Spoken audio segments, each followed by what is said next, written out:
How to log out of cTrader application. Hello everyone, welcome back to another video from Wake&Tech.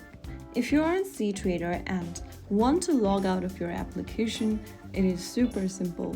Open up the cTrader app on your device and make sure that you're inside the home page. Once you're inside, you will be able to see the website of the selected broker that you've previously chosen. If you want to log out of the broker account, then go to the top right corner and tap on your profile picture and select Logout, and you have been logged out of the broker account. Now if you want to log out of your cTrader app as well, once you get to this choose a broker page, you'll see a little exit icon at the top right. Just tap on it, and right after you do that, you'll also be logged out of your cTrader app. And that's it. Super quick and easy, isn't it?